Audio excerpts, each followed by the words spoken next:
સુરતના ઉધનામાં એકે પ્લાસ્ટિકના કારખાનામાં ભીષણ આગની ઘટના બની છે। લાઇટરની ચિંગારીના કારણે આગ ભભૂકી હોવાનું પ્રાથમિક તારણ માનવામાં આવી રહ્યું છે। 5 લોકો દાઝ્યા છે, જેમને સારવાર માટે સિવિલ હોસ્પિટલ લઈ જવામાં આવ્યા છે।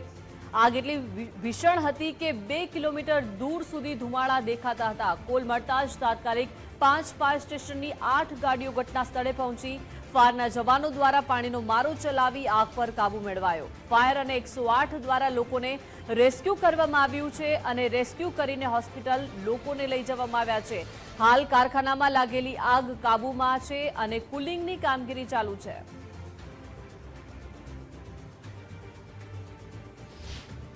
અહીંયા અમે આવીને જોયું તો ધુમાડો પુષ્કળ પ્રમાણમાં હતો અને પહેલા મારે આગ ફેલાયેલી હતી, એટલે આવીને આગ અમે તાબડતોડ હોલવી નાખી।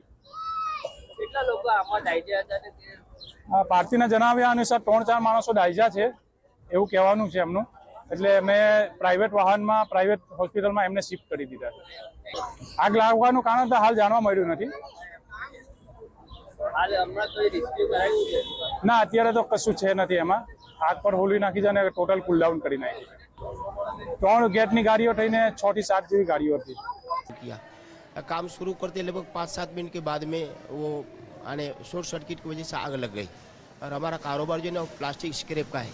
प्लास्टिक स्क्रैप लेके फिर इसको ग्राइंडिंग करते हैं, तो ग्राइंडिंग शुरू करते ही आग लग गई।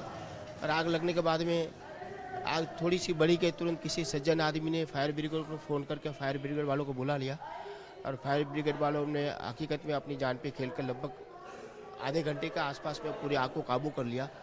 और उस वक्त मेरा लड़का जो 5 आदमी जो थे वो आग की भाप की वजह से जो चमड़ी जल गई थी, तुरंत एम्बुलेंस बुला के एक एम्बुलेंस में 4 और दूसरे एम्बुलेंस में 1 ऐसा करके सिविल में एडमिट किया है। और डॉक्टर इनकी सोनोग्राफी ट्रीटमेंट वगैरह शुरू करी। इसमें इंजर्ड एक भी नहीं है, पर गर्मी की वजह से जो इनकी चमड़ी वगैरह जल गई है। 108 દ્વારા 5 દર્દીઓને લાવવામાં આવેલા હતા અને ઘટના વિશે એવી જાણ કરવામાં આવી હતી કે ઉધના 3 નંબરના રોડ પર એકે પ્લાસ્ટિક નામની કંપની છે, તેમાં લાઇટર ક્રશ કરતી વખતે અચાનક કોઈ કારણસર આગ લાગી જતા 5 દર્દીઓને દાઝી જવાની ઈજા થઈ છે। સુરતના ઉધના રોડ નંબર 3 ઉપર પ્લાસ્ટિકના દાણા બનાવતી ફેક્ટરીમાં વહેલી સવારે આગ લાગતા અફડાતફડી ભર્યો માહોલ છે તે સર્જાયો હતો અને ફેક્ટરીમાં કામ કરતા 5 જેટલા કર્મચારીઓ ગંભીર રીતે દાઝી જતા તાત્કાલિક ધોરણે તમામને સારવાર અર્થે સુરત રવિ સિવિલ હોસ્પિટલ ખાતે ખસેડવામાં આવ્યા હતા। મળતી વિગતો અનુસાર સુરતના ઉધના રોડ નંબર 0 ઉપર NN પ્લાસ્ટિક નામની જે ફેક્ટરી આવેલી છે અને અલગ અલગ જગ્યાઓ પરથી આવતું પ્લાસ્ટિક વેસ્ટ છે તે અહીં એકત્ર કરવામાં આવે છે અને આ પ્લાસ્ટિક વેસ્ટની અંદરથી જે પ્લાસ્ટિકના દાણા છે તે બનાવવામાં આવે છે। ખાસ કરીને પ્લાસ્ટિક વેસ્ટ જે આવે છે તેને સૌપ્રથમ ગ્રાઇન્ડિંગ કરવામાં આવે છે અને ત્યારબાદ તેના પ્લાસ્ટિકના દાણા બનાવવામાં આવે છે અને આ પ્લાસ્ટિકના દાણા વિવિધ સ્થળો પર છે તે વેચાણ કરવામાં આવે છે, જેમાંથી પ્લાસ્ટિક પ્રોડક્ટ છે તે બનાવવામાં આવતી હોય છે। ત્યારે આ પ્લાસ્ટિક દાણા બનાવતી ફેક્ટરીની અંદર વહેલી સવારે આગનો કોલ સુરત ફાયર વિભાગને મળ્યો હતો।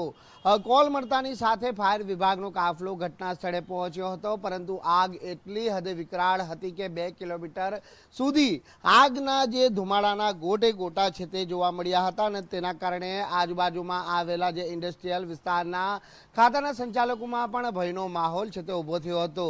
ભારે જહેમત બાદ ફાયર વિભાગની ટીમ દ્વારા પાણીનો સતત મારો ચલાવી અને આગ ઉપર કાબુ મેળવ્યો હતો। જોકે કલાકોની જહેમત બાદ આગ ઉપર સંપૂર્ણપણે કાબુ મેળવી લેવાયો હતો, પરંતુ મહત્વની બાબત બનીને એ સામે આવી છે કે આગની આ ઘટનામાં 5 જેટલા જે લોકો ગંભીર રીતે દાઝી ગયા છે, તેમાં 30 થી 50% જેટલા લોકો દાઝેલા છે, તેઓની હાલત અતિ ગંભીર હોવાનું મેડિકલ સૂત્રો જણાવી રહ્યા છે। ત્યારે નવી સિવિલ હોસ્પિટલની અંદર આ તમામ જે ઇજાગ્રસ્તો છે તેને હાલ સારવાર આપવામાં આવી રહી છે, પરંતુ જોઈ શકાય છે તેમ કે પ્લાસ્ટિકનો જે ગ્રાઇન્ડિંગ વેસ્ટ હતો તે વેસ્ટની અંદર અચાનક શોર્ટ સર્કિટ બાદ આગ ફાટી નીકળી હતી। જોકે આગ ચોક્કસ કયા કારણસર લાગી હતી તે જાણી શકાયું નથી, પરંતુ પ્રાથમિક અનુમાન છે કે શોર્ટ સર્કિટના કારણે આગ લાગી હતી અને મોટી માત્રાની અંદર જે પ્રથમ માળે જે પ્લાસ્ટિક ગ્રાઇન્ડિંગનો જે જથ્થો સંગ્રહ કરી રાખવામાં આવ્યો હતો તેમાં આગ લાગતા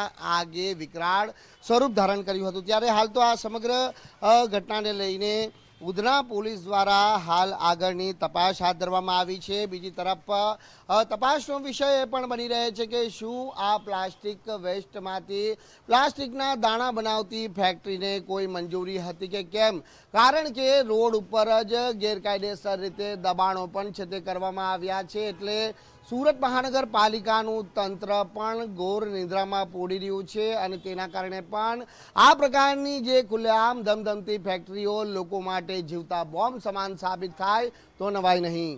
કેમેરામેન દેવાંગ રાણા સાથે રાકેશ બ્રહ્મભટ્ટ, ગુજરાત ફર્સ્ટ, સુરત.